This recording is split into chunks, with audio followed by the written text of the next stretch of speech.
Hey everyone, and welcome back to another No Man's Sky building video. Today I would like to help you think outside of the box.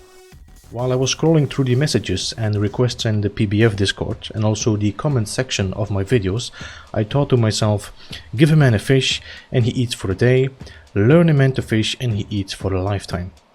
Since there are so many possibilities by using the 4 glitch techniques that are currently available, it is not possible to create tutorials explaining each and every design and process that we come up with. So it's up to you to take those techniques and do something with it. To quote Action Pants Gaming, each glitch builder should have his own R&D base. So with all that said, I will show you a few small methods and designs that might help you understand how you can take your glitch building to the next level. Now before we start, let us go through the build menu and have an actual look at what is possible by just adjacency glitching. If you go through the menu, you will see that there's a lot of items that are just right next to each other that can give you the possibility to work from. Now, some of them are just glitching to a similar object that already will snap to the wall. But let's say you would like to snap this medium refiner. It is possible to just adjacency from the hazard protection unit to the medium refiner. There's no need for wire glitching or whatever. This is just a very easy way to do an adjacency glitch, and they are right there. You don't need to look for extra work. The same with other techniques. So for example, the sphere generator allows you again to adjacency to a automatic feeder, for example. It is not needed to do a wire glitch or the blender glitch. A lot of these will give you the possibility to again adjacency from one to the other. So this one, for example, also will allow you to glitch to a light floor, which perfectly merges now in your wall. So these techniques are not that difficult, and once you get the hang of it, it is possible to be using each and one of these to glitch an adjacency.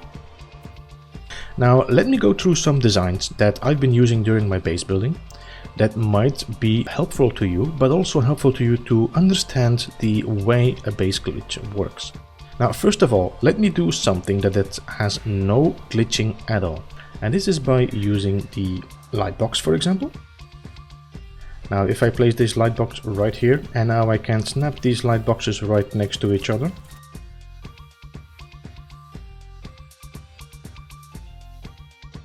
We can now simply create a framework from the wires. You might have seen these along the way in one of my builds or one of my experimental builds.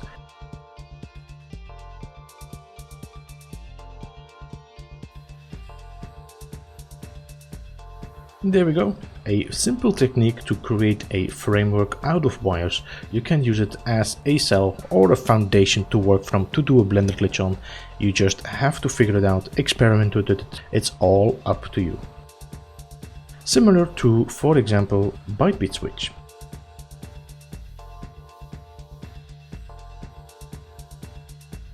Now the byte beat switch will give me the possibility to, instead of using wires, although I could use wires as well, I can now just simply snap these byte beat cables in a similar way and create a same framework which will give you a certain look as it looks like a force field.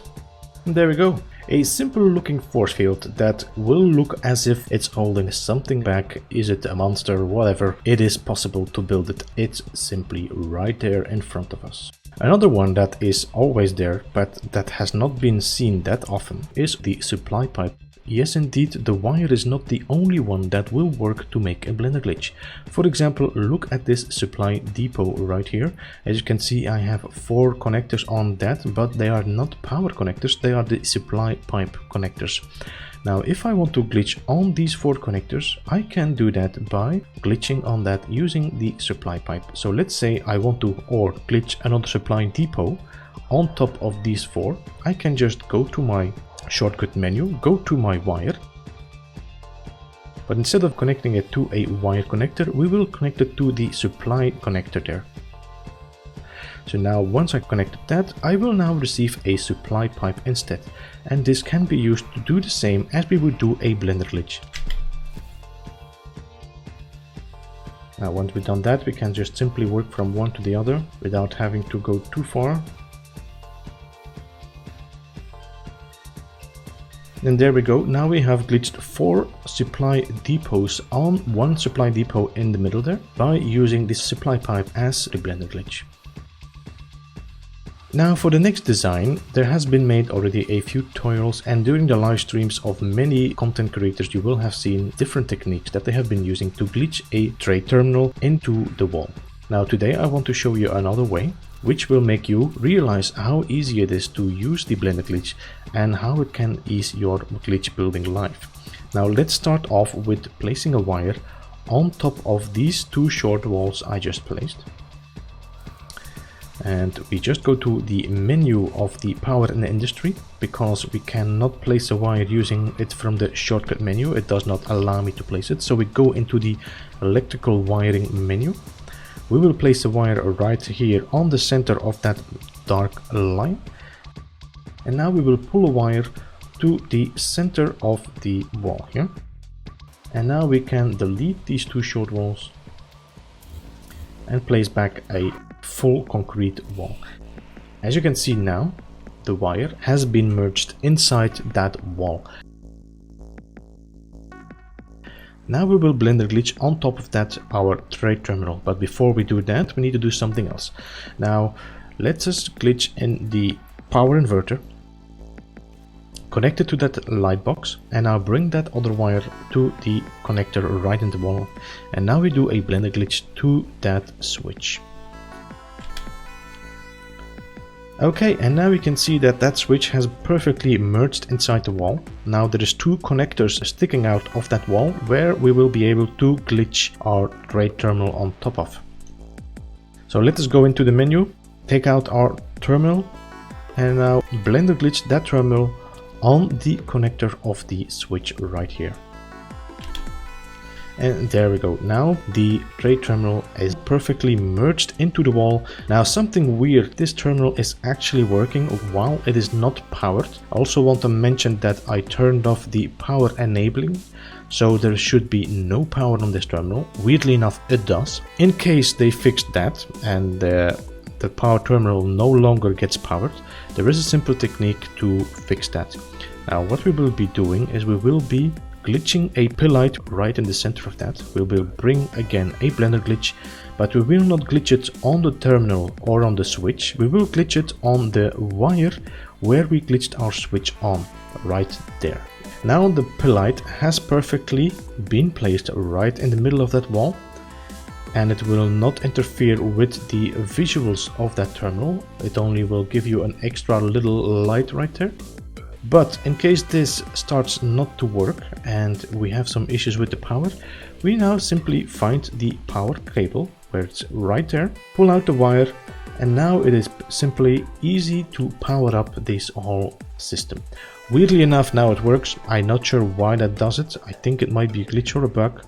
Now it's just in case they fix this. This is a way to solve the power issue. Alright, one more technique and the final one of today. Which switch do you like most? The one nicely merged inside the wall, or the one sticking out where you see the connectors and the blinking lights? I would say I like that one more. So how did we do this? Let's just delete this switch right here, and now let me show you how you can easily put the switch perfectly merged in the wall. So we will place a auto switch right here. And if you remember my previous tutorials about the behavior of a connector, you can see that the connector right here, the blinking light is pointing that direction outwards of the wall. That means that if I glitch on this connector, the glitch will happen towards the wall. So now we will bring in power inverter, and we will blender glitch that power inverter on top of that switch right there. Not on that one, because this one will glitch to your direction. You have to take the one where the blinking light is pointing away from the wall. And now we just blender glitch that inverter on that connector. And there we go. Now this switch has perfectly been placed and merged already. We can delete this one so we don't get too confused with too much switches. As you can see, there is nothing here on this side, but that's okay because we don't need that switch. We need the button switch. So let us take a button switch right now And again, we will blender glitch that button switch now on top of any of these connectors, because each and one of them will glitch your switch towards the wall. So we just place it here, and then we do a blender glitch right now on that connector. And we can delete that switch right now, and you can see how nicely the button has been merged inside the wall, where there is no connectors, no blinking lights. It looks like a proper electricity job. Now we can connect that wire, bring that wire to the other switch, and you can work perfectly inside the wall without having the wires sticking out. Nobody will see how you did your electricity, and that's another way of using the blender glitch.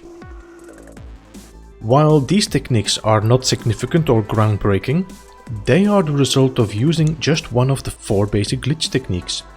These little designs were the result of necessity, a spark in the brain that needed to find a solution for a certain problem. So while all my tutorials and the tutorials out there are no doubt useful, it is up to you to take up the fishing rod and start fishing. If you want to learn more, or you have any more questions, you can find an entire series of videos on my channel that might help you out. We also have a Discord where like-minded builders come together to share their ideas, techniques and questions, and it would be great to welcome you there. If you like this video, then hit that like. And if you're not already, don't forget to subscribe, so you are kept in the loop of the content I am posting. Thank you for watching, and see you next time.